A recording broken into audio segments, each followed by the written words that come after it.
इस बार उन असुरों को विश्वास है कि वो हमसे अधिक शक्तिशाली हैं, किंतु हम मिलकर युद्ध करेंगे। पराजित करेंगे हम इन असुरों को।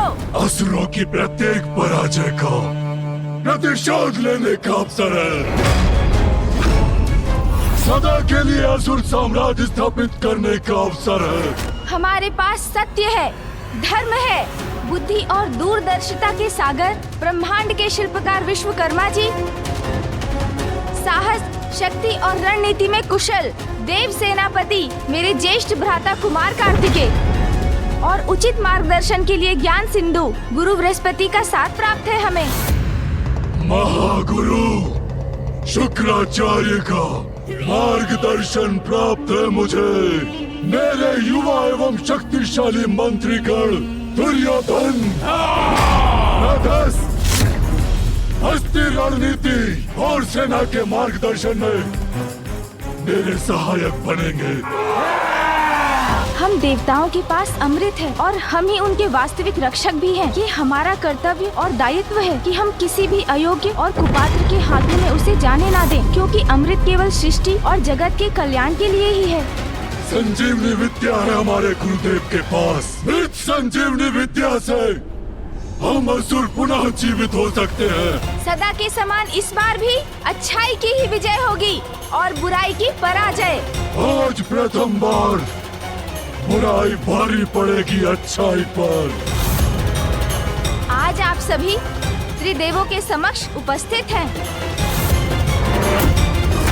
योद्धा, सृजनकर्ता, पालन करता है वो।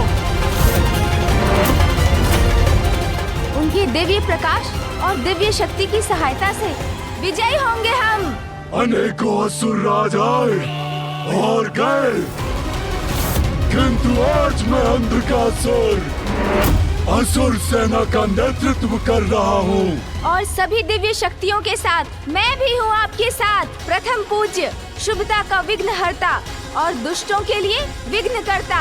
मैं अंधकासुर जो स्वयं महादेव के अंधकार से उत्पन्न हुआ, जिसका दिव्य अंधकार त्रिदेवों को भी निकल सकता है। कोई वध नहीं कर सकता मेरा। ब्रह्मदेव का वरदान प्राप्त है मुझे। श्री को छीना है मैंने उन देवताओं से, पाताल में स्थापित किया है उन्हें। समय आ गया है असुरों को नष्ट कर माता लक्ष्मी को पुनः वैकुंठ ले जाने का, श्री को उनके उचित स्थान पर लौटाने का। हर हर महादेव,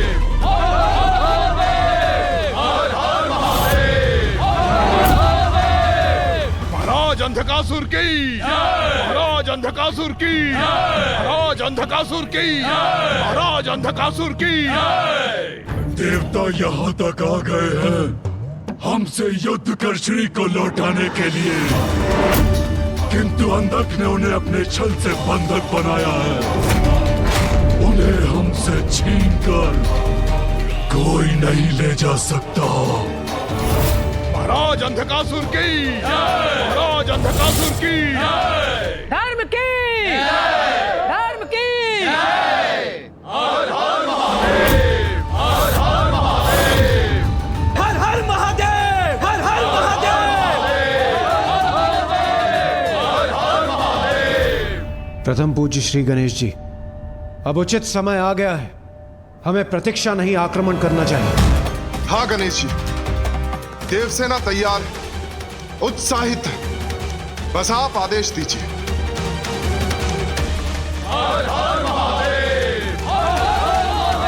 रुकिए, कृपया रुक जाइए आप सभी।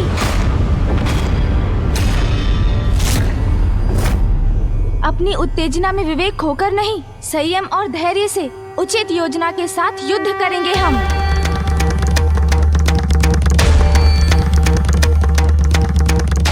मैं गणेश से सहमत हूं। युद्ध अवश्य करेंगे हम, किंतु उचित रणनीति की रचना के बाद।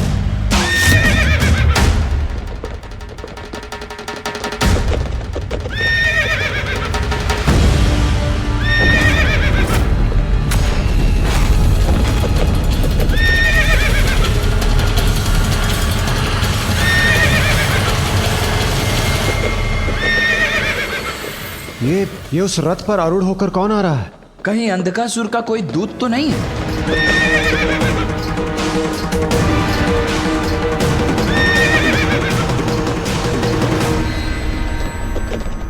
नहीं कार्तिकेय,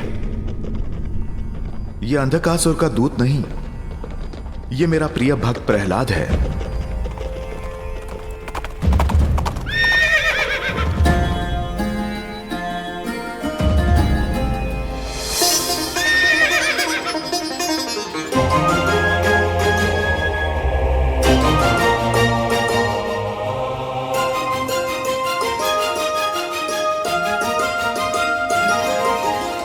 मेरे प्रभु, मेरे नारायण, इस भक्त का नमन स्वीकार करें।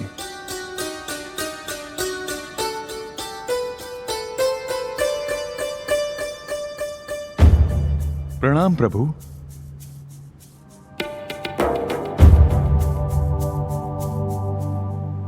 प्रभु, यहां जो भी घटित हो रहा है उसके लिए मैं क्षमा मांगता हूं। नहीं प्रहलाद, इसमें तुम्हारा कोई दोष नहीं।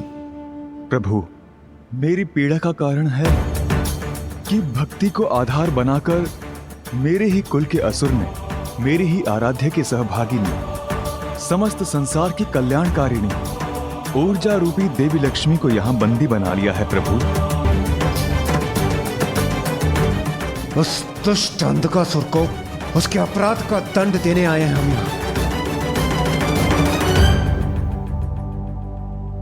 दंड का भागी है अंधकासुर, और नारायण का कोप उसे अवश्य ही भस्म कर देगा, ये मैं भली भांति जानता हूं।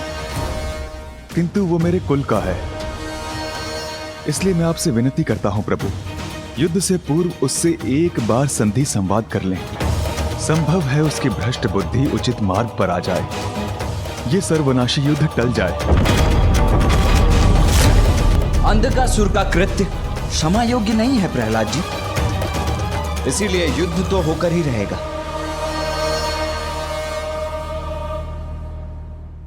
संधि वार्ता का समय अब बीत चुका है। भैया, युद्ध सदैव सर्वनाश का कारण बनता है। अनेकों निर्दोष जीवन नष्ट हो जाते हैं युद्ध में, इसलिए शांति की अंतिम संभावना तक हमें युद्ध का विचार नहीं करना चाहिए। युद्ध सदैव अंतिम उपाय ही होना चाहिए। हमें एक बार अंधकासुर को समझाने का प्रयत्न करना चाहिए। संभव है वो माता को वचन मुक्त करने के लिए तैयार हो जाएं। अधार्मिक, नैतिकता विहीन उस असुर से आशा करना व्यर्थ है प्रथम पूज्य गणेश जी। किंतु हम देवता तो नैतिकता और धर्म के अनुसार ही आचरण करते हैं सूर्यदेव। किसी अन्य की कुटिलता के कारण हम नीति और धर्म पर आधारित अपना व्यवहार नहीं त्याग सकते। किंतु श्री गणेश जी, मैं गणेश से सहमत हूं। युद्ध रोकने का हर संभव प्रयास करना चाहिए हमें। अंधकासुर को समझाकर उसे माता लक्ष्मी को लौटाने के लिए प्रेरित करना चाहिए। किंतु उससे संवाद करने कौन जाएगा? मैं जाऊंगा इंद्रदेव।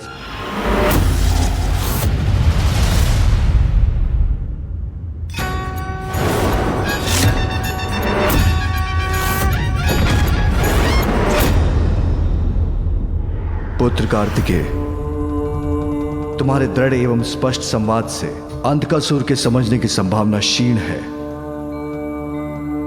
पुत्र गणेश चतुराई से शब्दों का चयन करेगा जिन पर वो विचार भी कर चुका होगा। कदाचित इस समय उसका जाना ही उचित होगा। पुत्र गणेश, वो अंधकासुर है, अनीति और अधर्म के अहंकारी अंधकार में डूबा हुआ। तुम शांति वार्ता करोगे, किंतु वो तुम्हें हानि पहुंचाने का प्रयत्न नहीं कर सकता है।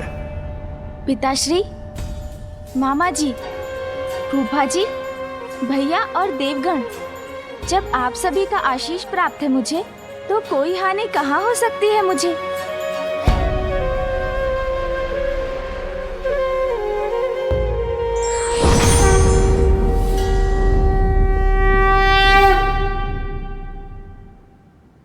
भ्राता गणेश, इसे साथ रखो। यदि तुम पर कोई भी संकट आए तो इसकी ध्वनि से मुझे सूचित करना। मैं तुम्हारी सहायता के लिए प्रस्तुत हो जाऊंगा।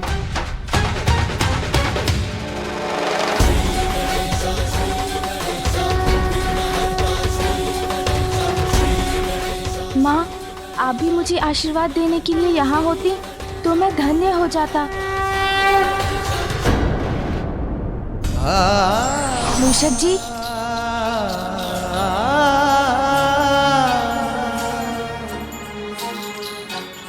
चलिए।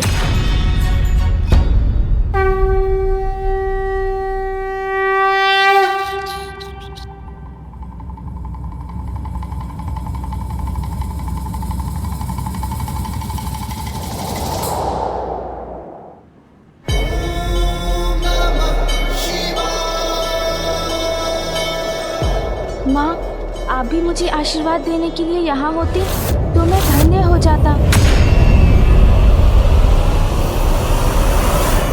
असुरी शक्ति पुनः जागृत होने वाली। शक्ति के बाद अब श्री भी दूर होने वाली। देवासुर संग्राम छिड़ने वाला।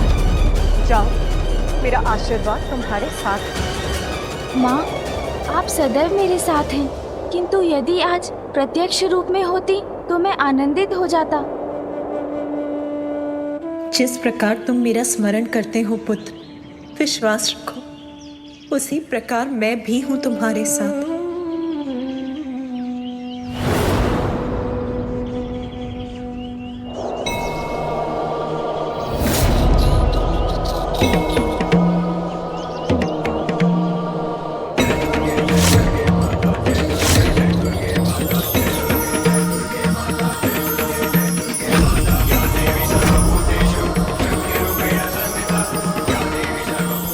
माँ, प्रणाम माँ।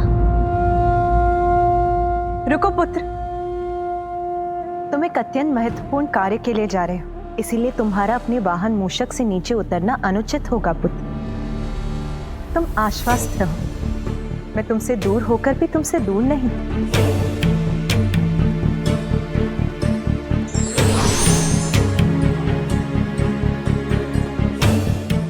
प्रणाम माँ।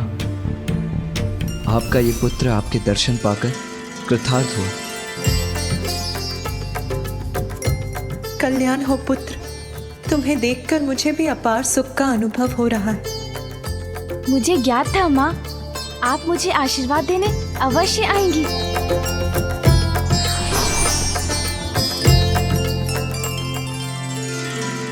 पुत्र, मेरा पुत्र तो स्वयं शुभता का प्रतीक है, किंतु महत्वपूर्ण कार्य की यात्रा के पूर्व दही शक्कर का सेवन मंगलकारी होता है।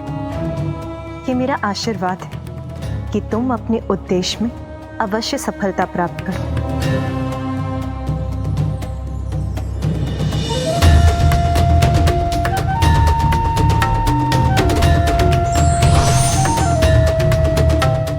पुत्र, इस रक्षा सूत्र के रूप में मैं सदैव तुम्हारे साथ रहूंगी। विजय भव। प्रणाम माँ।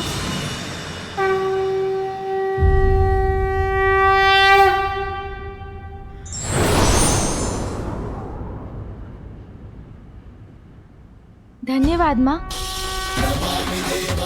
मूषक जी, चलिए।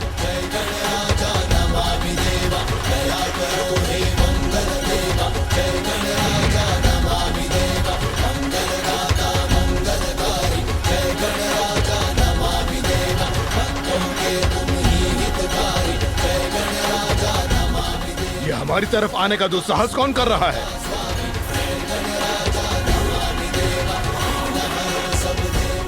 रुको!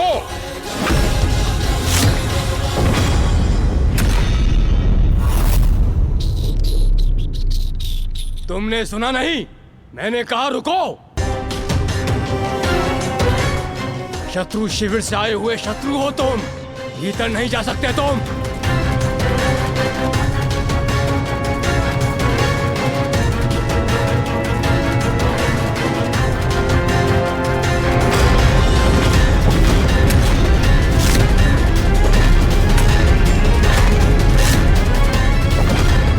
अंतिम चेतावनी दे रहा हूं तुम्हें, रुक जाओ।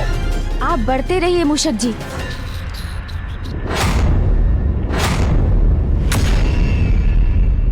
वो असुर प्रहरी आक्रमण करने वाले हैं गणेश पर। हमने तो पहले ही कहा था इस संवाद का विचार ही व्यर्थ है।